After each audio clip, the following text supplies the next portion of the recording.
Hi అండి, అందరికి నమస్కారం. నేను మీ వేణుగోపాల్ రెడ్డి ఫ్రమ్ జోష్ ఇన్నోవేషన్స్ ప్రైవేట్ లిమిటెడ్. ఈరోజు మనము కేఎంఐటి కాలేజీల గురించి మరొకసారి చూద్దామండి. సో ఈ కేఎంఐటి అనేది Keshava memorial institute of technology నారాయణగూడలో ఉంది. నీల్ గోగ్టే అనేటువంటి ఒక పెద్ద మనిషి దీన్ని రన్ చేస్తూ ఉంటాడు. ఈయన దానికి చైర్మన్. అయితే దీని యొక్క డొనేషన్స్ ఎలా ఉన్నాయనేది మనం చూసినప్పుడు లాస్ట్ ఇయర్ కానీ తీసుకున్నప్పుడు వీళ్ళు ఫిక్స్డ్గా అమ్మినటువంటి అమౌంట్ వీళ్ళ దగ్గర మొత్తం సిఎస్సి కాలేజ్ అని చెప్పొచ్చు. దీంట్లో ఇతర బ్రాంచెస్ ఏం లేవు, మొత్తం సిఎస్సీనే ఉన్నాయి కాబట్టి సిఎస్సి కాలేజ్ అనొచ్చు, లేకపోతే సాఫ్ట్వేర్ ట్రైనింగ్ ఇన్స్టిట్యూట్ అనొచ్చు. దీనికైతే జనాల్లో అయితే మంచి ఆదరణ ఉంది. కానీ లాస్ట్ ఇయర్ ప్లేస్మెంట్స్ అయితే ఏమాత్రం బాగాలేవు, అన్ని కాలేజీలో లేవు, వీళ్ళ దగ్గర కూడా అంతే మాత్రం ఉన్నాయి. అయితే సిబిఐటికి సరే ఫస్ట్ మనం డొనేషన్స్ చూద్దాం. లాస్ట్ ఇయర్ డొనేషన్స్ మనం తీసుకున్నప్పుడు కేఎంఐటి మనం తీసుకున్నప్పుడు అండి వీళ్ళు 10 లక్షలు డొనేషన్ ఛార్జ్ చేయడం జరిగింది. 10 లక్షలు డొనేషన్ ఛార్జ్ చేశారు. లాస్ట్కి వచ్చేసరికి కొన్ని 13 లక్షలు 14 లక్షలు కూడా డొనేషన్స్ పోయినాయి. వీళ్ళ క్రైటీరియా ఏ రకంగా ఉంటుంది management seats point of view తీసుకున్నప్పుడు వీళ్ళు ఏంటంటే వాసవి విఎన్ఆర్ విజ్ఞాన జ్యోతి సిబిఐటి కాలేజీలో ఒక పద్ధతి వేరే, వీళ్ళ పద్ధతి డిఫరెంట్గా ఉంటుంది అన్నట్టు.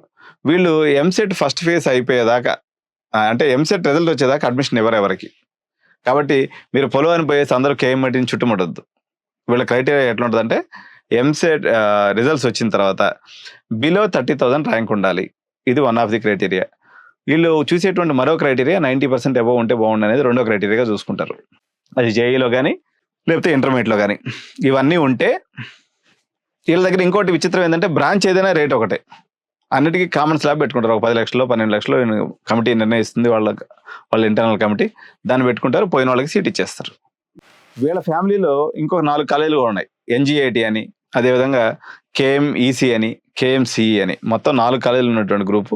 సో దీంట్లో ప్లేస్మెంట్స్ గురించి చాలా మంది నన్ను అడుగుతున్నారు, సార్ కేఎంఐటి వాళ్ళు అంత గొప్పగా చేస్తున్నారు, మిగిలిన వాళ్ళు ఎందుకు చేయలేకపోతున్నారు అని చెప్పేసి.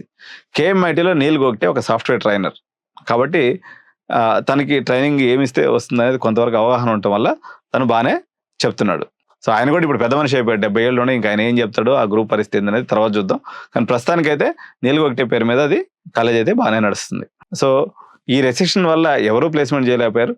కేఎంఐటి ఐటీ పరంగా అయితే కొంతవరకు ట్రైనింగ్స్ డెడికేటెడ్ ట్రైనింగ్ ఇస్తుంది. ఇంకా కొంతమంది పేరెంట్స్ ఏమడుగుతూ ఉంటారంటే సిబిఐటి కాలేజీకి కేఎంఐటికి కంపారిజన్ చెప్పండి సార్ అంటే, ఇప్పుడు కేఎంఐటి అనేది కోడింగ్ నేర్పిస్తుంది, సిబిఐటి అనేది కల్చర్ నేర్పిస్తుంది. సిబిఐటిలో ఉన్నటువంటి పిల్లవాడు ఏ వ్యవస్థలో అయినా నెట్టుకు రాగలడు. కేఎంఐటి పిల్లవాడు వాడికి ఇచ్చినటువంటి టాస్క్ ని పర్ఫెక్ట్ గా చేయగలడు. అంటే కేఎంఐటిలో మీకు అయ్యేటువంటి డెవలప్మెంట్ హోలిస్టిక్ డెవలప్మెంట్ కాదు, సిబిఐటి అనేది హోలిస్టిక్ డెవలప్మెంట్. ఎలా సార్ దానికి దీనికి ఎట్లా మీరు కంపారిజన్ చేస్తున్నారంటే, ఇక్కడ పీర్ గ్రూప్ లో సిబిఐటిలో వాళ్ళు ఏం చేస్తున్నారంటే they are encouraging different clubs, extremely చేస్తున్నారు. వాళ్ళు క్లబ్స్ ని ఎంకరేజ్ చేస్తున్నారు. ఇప్పుడు ఉదాహరణకి నేను ఎస్ఆర్ఎం చెప్పిన డిఫరెంట్ క్లబ్స్ చెప్పాను. ఇక్కడ మనం కొన్ని కోడింగ్ క్లబ్స్ గురించి మాట్లాడదాం. ఉదాహరణకి సిబిఐటిలో తీసుకున్నాం అనుకోండి, ఒక 10 మంది కలిసి ఒక ఫ్లటర్ డెవలప్ చేస్తూ ఉంటారు, ఇంకొక 10 మంది కలిసి యాప్ డెవలప్మెంట్ చేస్తూ ఉంటారు, ఇంకొక 10 మంది కలిసి ఫుల్ స్టాక్ డెవలప్మెంట్ చేస్తూ ఉంటారు, ఇంకో 10 మంది ఏఎంఎల్ మీద వర్క్ చేస్తూ ఉంటారు, ఇంకొంతమంది డేటా సైన్స్ మీద వర్క్ చేస్తూ ఉంటారు, ఇంకొంతమంది టెస్టింగ్ మీద పనిచేస్తుంటారు. ఇట్లా డిఫరెంట్ టెక్నాలజీస్ మీద ఒక 10 మంది ఫ్రెండ్స్ ఫామ్ అయ్యి దాని మీద వాళ్ళు నాలెడ్జ్ని గెయిన్ చేసుకునే ప్రయత్నం సిబిఐటిలో చేస్తారు. వేరేజ్ ఇన్ కేఎంఐటిలో మనం తీసుకున్నప్పుడు నీల్ గోగ్టే సార్ ఏదైతే మనం మార్కెట్ బాగుంటుందని అనుకుంటాడో తను ఒక 200-300 మంది పిల్లల్ని ఈ గ్రూప్లో నుంచి సెలెక్షన్ చేసుకొని వాళ్ళకి ప్రత్యేకమైన ట్రైనింగ్ ఇచ్చి వాళ్ళకి మంచి ప్యాకేజీలు కొట్టిస్తుంటాడు. అదే వాళ్ళ యూఎస్పి యూనిక్ సెల్లింగ్ ప్రైస్. అంటే వాళ్ళ యొక్క యూనిక్ సెల్లింగ్ స్ట్రాటజీ ఏంటంటే ఈ 200-300 మంది ఎవరైతే అవుట్ ఆఫ్ ఈ 2000 మందిలో ఒక 300 మందిని ఇప్పుడు నారాయణలో ఎట్లా గ్రూపులుగా డివైడ్ చేస్తారు, మెరిట్ స్టూడెంట్స్ అనేది బయటికి లాగుతారు అన్నమాట టెస్టులు పెట్టి. ఆ టెస్ట్లో క్వాలిఫై అయ్యి మీరు ఆ యొక్క 200-300 మంది క్రీమ్ గ్రూప్లో వెళ్తేనే మీకు భవిష్యత్తు తప్ప రిమైనింగ్ పిల్లలకి పెద్దగా ప్లేస్మెంట్స్ ఏమీ జరగట్లేదు.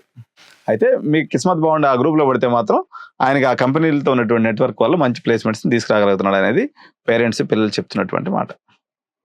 సార్ దీంట్లో ఎంతవరకు ఎంసెట్లో ర్యాంక్ వస్తుంది అన్నట్లయితే ఒక 15,000 వరకు మీరు పెట్టుకోవచ్చు, ఆల్ క్యాస్ట్లు కలుపుకొని. సో ఇది కేఎంఐటి స్టోరీ. సో ఇంత మంచి ఇంపార్టెంట్ వీడియోస్ నేను మీకోసం అందిస్తున్నాను కాబట్టి తప్పకుండా మీరు ఒక లైక్ చేయండి, కామెంట్ చేయండి, షేర్ చేయండి, సబ్స్క్రైబ్ చేయండి. సబ్స్క్రైబ్ చేస్తే మీకు తెలంగాణ టాప్ 10 కాలేజెస్ అనుకోండి, టాప్ 20 కాలేజెస్ యొక్క మేనేజ్మెంట్ సీట్స్ యొక్క అప్డేట్ ఎప్పటికప్పుడు మీకు అందిస్తూనే ఉంటుంది ఎడ్యు9 యూట్యూబ్ ఛానల్.